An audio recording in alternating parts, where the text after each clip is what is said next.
Lilin. Welcome to The Score, where we tackle the hottest and trending topics in sports.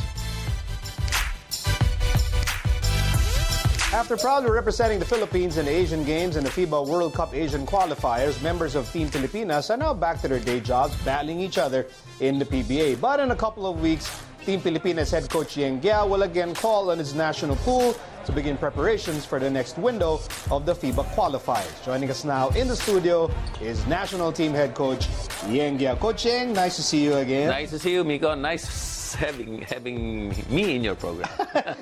Coach, I'm always excited for yung mga conversations natin kasi laging ano yan eh.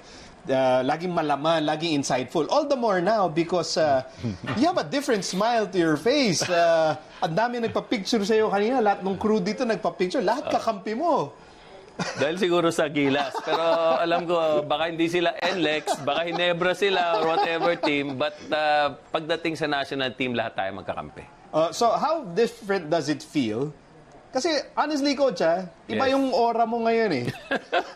Dati kasi parang nung Raynor siya, kalaban mo lahat eh. Yes. Now, it's like you're friends with everybody in basketball. Ang laking sacrifice niyan para sa...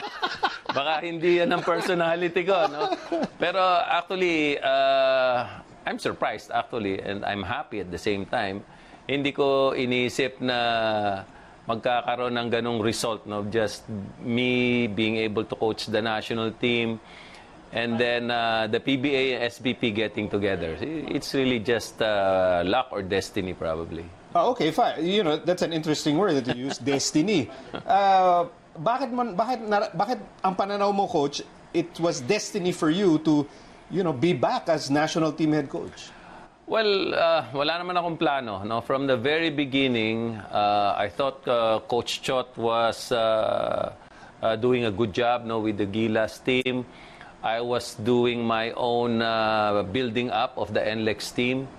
I had some political plans also. So coaching the national team was never a part of those plans. But any coach would love to coach the national team. And when that opportunity is there, of course, you have to grab it. No? Nangyari nga yun, with the Asian Games participation. Actually, yung rain or shine, ang nag-request na, can you please coach the core of our team? No? And to cut a long story short, yun, naging umpisa na ng journey natin dito sa national team natin. Okay, so how has your life changed? I mean, you've been through so much in your coaching career, but how has your life changed because of your stint now, your current stint with the national team? Well, somehow your perspective changes, no? Kanina sabi mo nga, lalo na sa international basketball, hindi ka pwede mainit ulo. Baka maulit yung dun sa Australia. Ayaw natin na maulit na yun. Tapos, the refs there don't really care who you are. They will probably not see you after that tournament. And it's useless. No? It's useless. So, from that point of view na dati nakikita natin, init ng ulo ni Coach Yeng. Pagdating sa international, kailangan magtimpi ka. No? Kailangan you have to control your emotions and you have to be able to project siguro the character of a Filipino basketball team. Oh my gosh, are you actually mellowing down? Have you mellowed down, Coach Yeng? For the meantime, siguro. Hanggang nandito tayo. I can't believe what I'm hearing. Coach Yeng, kalmado lang. Okay. How about your coaching style? How has it evolved from the time that you were coaching in the 90s with Swift, with Pepsi, ganyan, and then of course your successful years with Rain or Shine, and then now with NLEX, and then with the national team. Paano yung evolution ng coaching style? Medyo, after coaching a lot of years in the PBA, you tend to become, actually, siguro complacent. Na you know that you can perform your job, you know that these things work and these things do not work. medyo masasanay ka doon sa ganong outlook, no? But pagdating mo sa international, nag-iiba, no? The officiating's different, the coaching's different, even the timeouts are different. May isang time nga si Alex Cabagnot tuma-timeout sa referee. Hindi niya alam, bawal pala yun, no?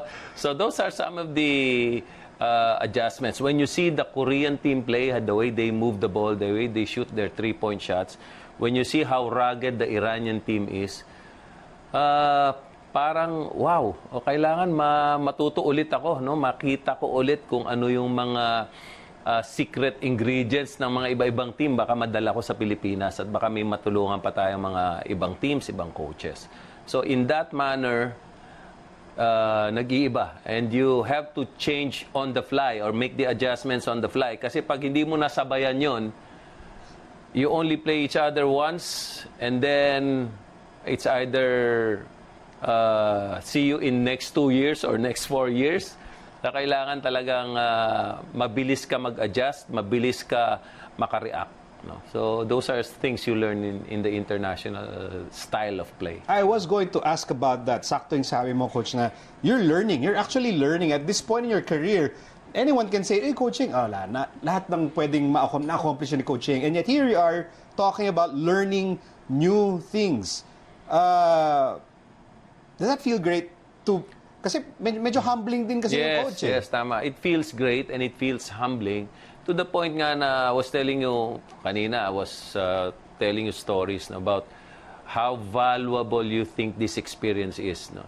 Even when I was coaching PBA and I saw Coach Tim Cone, Coach Chot Reyes, Tab Baldwin, coach the national team, ni-imagine ko na, uy, makakatulong ako dyan. Uy, meron din akong alam about that. But when you're there, that's really the time when your horizons expand. And to me, sabi ko, napaka-importante ng experience na to, napaka-valuable, the wisdom and the knowledge that you learn, para hindi siya ma-share sa iba. No? That's why, sabi ko nga, I even suggested to SBP na let's put up an apprenticeship program for college coaches or maybe high school coaches to be apprentice of the head coach or to be apprentice, probably apprentice assistant coaches for the national team, no? Just to experience that and to be able to share that. May mga windows naman tayo ngayon sa sa FIBA. We can experiment with one window trying apprenticeship coaches, and then for the next window a different set of apprenticeship coaches. That's how valuable I think it is now. Coach, it sounds like you sound fully invested in this. Mm-hmm. I mean, you could easily say, alam nyo, ito, ano lang naman to, parang tulong ko lang sa bayan, pwede ka maging non-committal. You can be non-committal about it and say, sa ngayon, gusto ko lang tumulong. But the way you talk about the national team and what you've learned, you sound like you're 100% emotionally invested in this. Hindi pwedeng hindi eh. No? You cannot be not emotionally invested after the experience I've had sa Asian Games. No? Very short time, you would need the real commitment of your players. And they were there. They committed. Those people, 16 guys now that we had, of course, we had to name only 12. But these 16 guys from the Asian Games to the FIBA window, they made a full commitment. And dapat ko lang suklian yung commitment nila yun dahil may mga natatanggalan ng ngipin, may mga napuputokan ng kilay, may mga buntis mga asawa na delicate na, umaalis pa rin sila. So, sabi ko,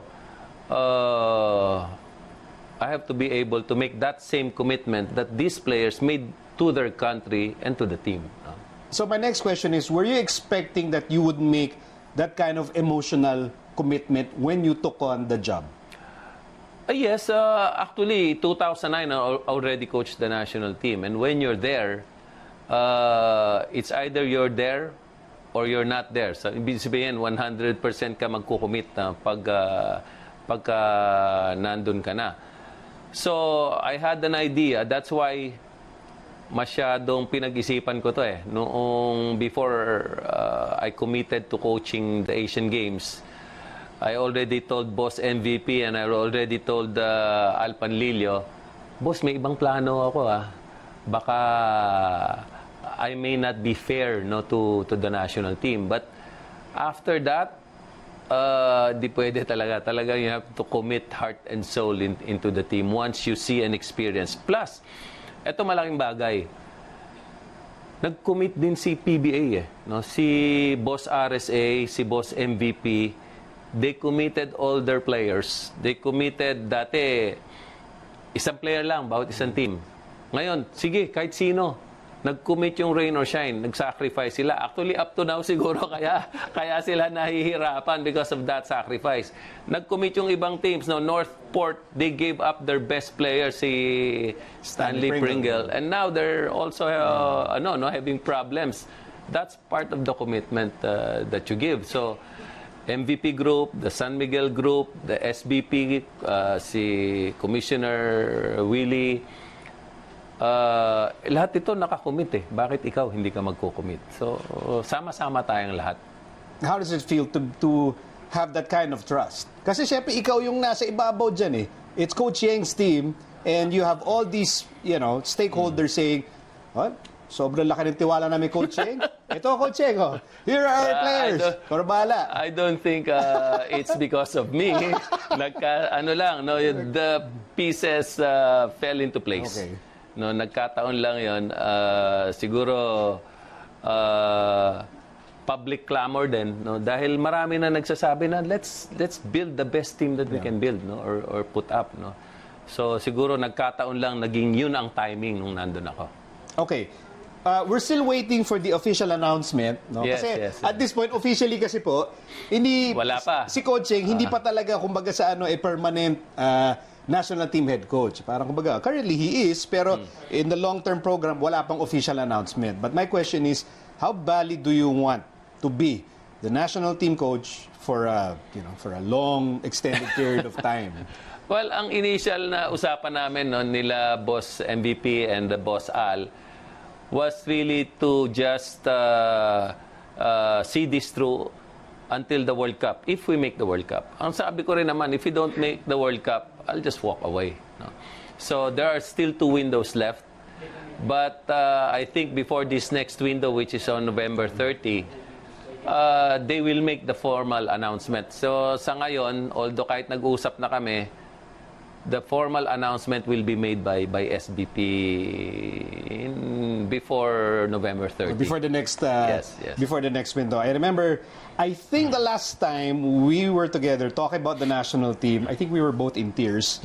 This was during the FIBA Asia Cup, FIBA Asia Cup, di ba? You remember Yes, in MOA, it was me, Richard De Rosario, and you. Yeah. And to be honest, ito sasabihin ko na sa taong bayan, ako naiyak ako dahil nakita ko namumula na yung mata ni Coach Yeng, kaya ako naiyak. For the record, Yung Korean game yun. Yung Korean, the Korean game. And I don't know if there's some sort of emotional connection nga doon na parang, as you said, maybe it's destiny, maybe you were meant to do this. But at this point in time, I mean, sobra bang fit na fit sa, I guess, takbo ng buhay mo, takbo ng career mo, that you are the national team head coach? Sobra. It's really a gift. No? It's really an opportunity, an honor. I did not expect. I did not apply for the job. No, it just fell on my laps. And something like that, pag binigay sa'yo ng Diyos, huwag mong tatanggihan. No? So I accepted it wholeheartedly. And sabi ko, tignan natin kung hanggang saan tayo makakarating dito.